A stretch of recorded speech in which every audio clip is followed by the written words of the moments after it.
BJP leader हैं, x general secretary Bhajpa के मुस्तफ़ा कुरैशी साहब मौजूद हैं। आपने देखा होगा दिल्ली में जो है चुनावी बुगल जो है बच चुका है। मुस्तफ़ा कुरैशी साहब, बीजेपी ये अब जो निगम चुनाव आने वाला है उस पे क्या बीजेपी की क्या रणनीति है और कितनी सीटें आने के आ सकती हैं? रणनीति तो बिल्कुल क्लियर है जी। ये आम पार्टी सरकार ने कुछ किया ही नहीं है और तीनों निगम में हमारी सरकार बनेगी और पहले से ज़्यादा सीटें आएंगी हमारी।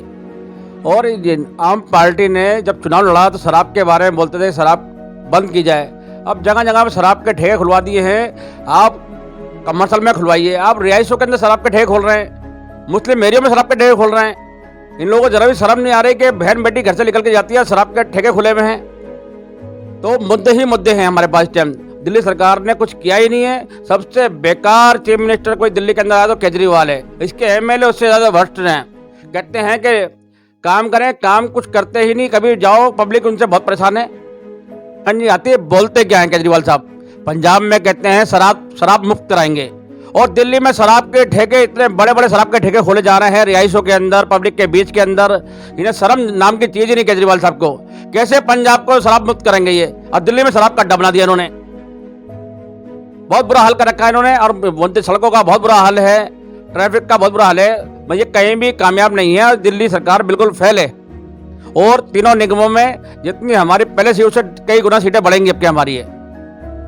तीनों मेयर हमारे बनेंगे दिल्ली के अंदर। अच्छा, एक सवाल यह है कि जैसे आपने देखा अभी कुछ नकाब का भी अभी मामला उठा है, तो आपको नहीं लगता कि नकाब जैसे मुद्दे जो हैं वो भाजपा को नुकसान पहुंचा सकते हैं? नकाब जैसे जो उस कर्नाटक के स्टेट का इशू था, दिल्ली में कोई ऐसा इशू नहीं है। और रहा नरेंद्र मोदी का सबका साथ सबका विकास, वो तो पहले ही अपनी स्पीच में बोल चुके हैं कि कुरान का जिक्र, कुरान में सबसे ज़्यादा जिक्र अल्लाह मियाँ का, अल्लाह मियाँ के बाद जिक्र तो है, इल्म का जिक्र है। एक देश का प्राइम मिनिस्टर इस बारे में बोलता है और उन्होंने भेदभाव कहाँ रखा? मुस्लिम के लिए, सिख के लिए, हिंदू के लिए, सबके लिए काम कर रहे हैं वो तो। और ऐसा प्राइम मिनिस्टर हिंदुस्तान के अंदर जैसा है ना आना ना मुश्किल है। आज तक ऐसा प्राइम मिनिस्टर नहीं आया जैसा सबके लिए सोच के काम कर रहे हैं नरेंद्र मोदी जी। कहा जाता है कि जो मुस्लिम है वो जो है ये उनकी मेंटेलिटी बन गई कि भाजपा जो है वो मुस्लिम विरोधी है। आपके पास आने का मेरा मकसद ये था कि आप पुराने बीजेपी से शुरू से जुड़े हुए हैं आप, और काफ़ी पदों पे भी आप रहे हैं। एज ए मोमडन आप बीजेपी में क्या देखते हैं? मैं तो सोचता हूँ मुसलमानों के लिए कोई अच्छी पार्टी, बेहतरीन पार्टी है तो बीजेपी है। आप इसे जुड़ के देखिए। पहले जो रात दिन, तो मैं अपने 30 साल से रात दिन लगा पड़ा हूँ, लोगों के काम कराता हूँ, रात दिन लगा पड़ा हूँ। आप कोई एक आदमी ऐसा बता दो मेरे को, सिंगल आदमी 30 साल के अंदर वो ये कहे कि मुस्तफ़ा कुरैशी के फला काम के लिए गए, बीजेपी के इस लीडर के पास उस काम के लिए गए, काम नहीं हुआ।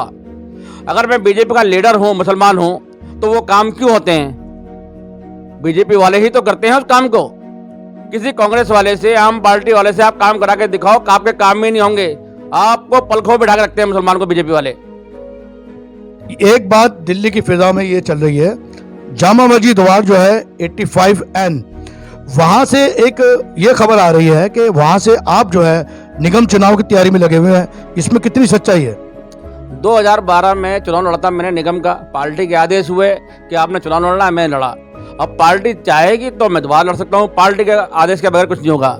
पार्टी की सेवा कर रहा हूँ, 30 साल से करता रहूँगा। और रही बात वो 30 साल, वो वार्ड इतना बेहतरीन वार्ड है जिसमें वो 30 साल वो वार्ड इतना बेहतरीन वार्ड है जिसमें गौरी शंकर मंदिर है, लाल किला है, जामा मस्जिद है, गुरुद्वारा शीशगंज गुरुद्वारा है।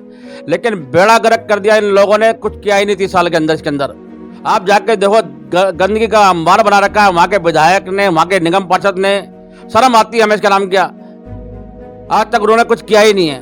और जामा मस्जिद एक वर्ल्ड फेमस जगह है, उसके लिए कुछ नहीं हो रहा। बड़ी शर्म की बात हम लोगों के लिए। अगर मैं पार्टी ने मौका दिया और मेरे लोगों ने मुझे उस लायक समझा, मुझे पहुँचाया वहाँ पे, मेरी इच्छा है कि आज शायद 50-60 सालों में इतना काम ना हुआ होगा, इतना काम उस वार्ड के अंदर होगा।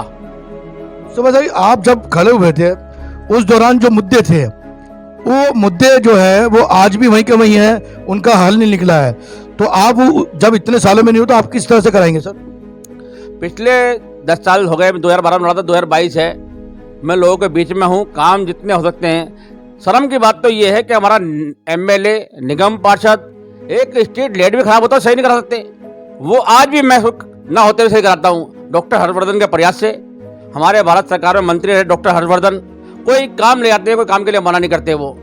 और कोई आदमी चला जाए उनके, किसी पार्टी का आदमी चला डॉक्टर साहब के पास, किसी काम को मना नहीं करते। उन्हें लगता है कि जो उनसे जुड़े हुए लोग हैं, हम उनके प्रयास से काम करेंगे। हम 30 साल से एमएलए वहाँ पे शोएब इकबाल है, उसके परिवार के लोग निगम पार्षद हैं। मेरी इतनी बेरोजगारी जवान बच्चों के अंदर वहाँ पे, उनके लिए कुछ किया ही उन बच्चों के लिए। मेरी दिली इच्छा ये है डॉक्टर हर्षवर्धन के प्रयास से, अपने भारत सरकार के प्रयास से उन बच्चों के लिए कुछ ऐसा किया जाए कि उन बच्चों को रोजगार मिले, ज़्यादा से ज़्यादा रोजगार मिले, और वो प्रयास जारी रहेगा।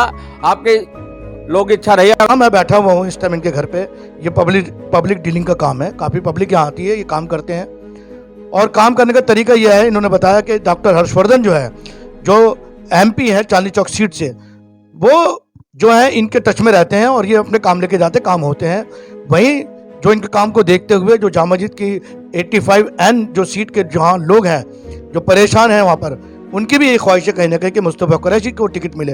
वहीं मुस्तफ़ा कुरैशी ने साफ कहा है कि पार्टी अगर मुझे टिकट देगी, मौका देगी, तो मैं ज़रूर लड़ूंगा, और नहीं देगी तो कभी कोई दिक्कत नहीं है। मैं पार्टी का एक कार्यकर्ता हूँ और इसके लिए मैं काम करता रहूँगा। वहीं दिल्ली सरकार की बहुत तकड़ी आलोचना की है कि जहाँ एक तरफ पंजाब में केजरीवाल जी जाके कहते हैं पंजाब नशा मुक्त होगा, वहीं दिल्ली में जगह जगह शराब के ठेके खुलवा दिए गए हैं। इसी के साथ मैं आपसे इजाज़त लेता हूँ। यूनिवर्ल्ड न्यूज़ ब्यूरो, दिल्ली।